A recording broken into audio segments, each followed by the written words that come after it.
J'ai commencé avec la bande dessinée.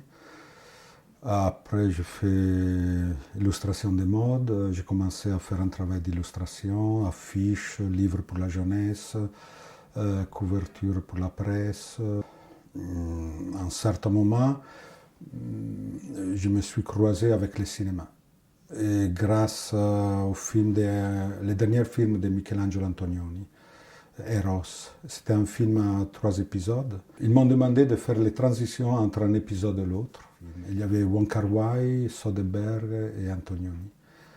Dans la fameuse invasion des ours en Sicile, les deux baladins ils se promènent l'hiver dans les montagnes, se disant peut-être de la Sicile, et ils rentrent dans une grotte pour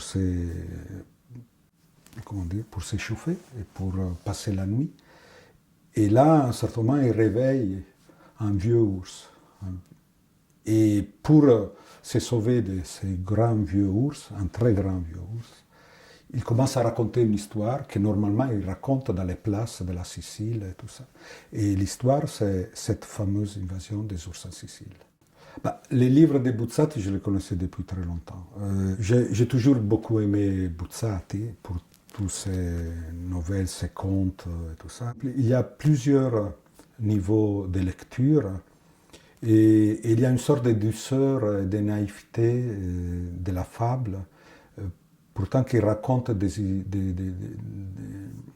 problématiques complexes.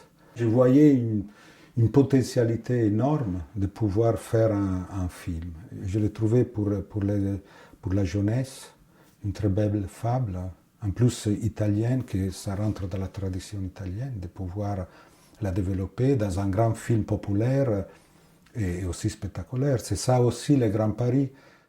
Ce qui me fascinait, c'était la possibilité de développer une grande aventure avec beaucoup de personnages étranges. Dans la fameuse invasion des ours en Sicile, je voulais essayer d'être un peu hors du temps.